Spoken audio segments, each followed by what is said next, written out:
À tous, bien le bonjour pour une revue de presse spéciale Discours, celui de Nicolas Sarkozy hier à Toulon.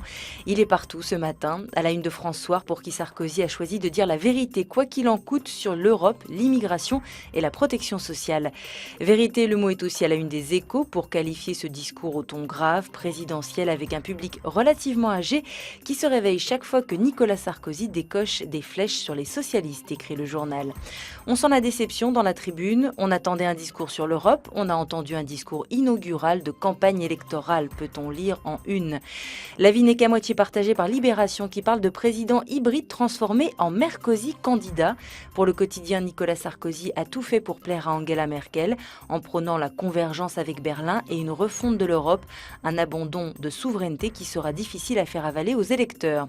Pour l'humanité, cet abandon se résume à un titre, la France en rade, avec un président qui s'incline devant l'hyper-austérité imposée par Merkel. Un président qui, voilà quelques semaines, partait en guerre contre la fraude. Le Parisien aujourd'hui en France fait sa une sur une opération menée hier par des agents de l'URSSAF dans des sociétés suspectées de travail au noir. Mais en termes de fraude, le quotidien s'intéresse aussi à ces grosses fortunes françaises, de plus en plus nombreuses à s'exiler en Suisse et qui redoutent l'arrivée de la gauche au pouvoir en 2012.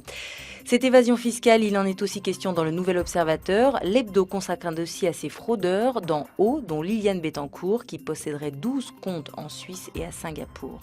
Richesse cachée, argent dilapidé, Marianne pointe le doigt sur ceux qui continuent de gaspiller l'argent public en pleine crise. Fonds européens, caisse noire des députés, sondages inutiles, universités fantômes, tout y passe. Pour l'hebdo, la crise financière n'a pas eu la vertu escomptée, à savoir inciter les élus à plus de retenue. De la retenue, on en voudrait parfois autour de l'affaire Strauss-Kahn. Le Point se demande si l'ancien patron du FMI a été piégé. Cette question permet au magazine de parler des obsédés du complot qui remettent toutes les versions officielles en cause, parfois jusqu'à l'absurde.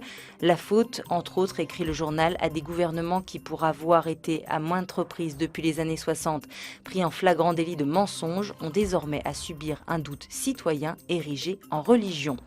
Un coup d'œil sur le monde avec Courrier International qui se focalise sur le nouveau Monsieur Poutine à l'occasion des élections législatives de ce dimanche en Russie, un pays où l'absence de contre-pouvoir et un système de partis quasi unique rappellent les heures sombres de l'URSS.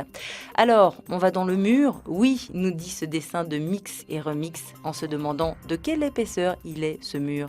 Pour l'heure, on va droit vers le week-end. Profitez-en, à bientôt.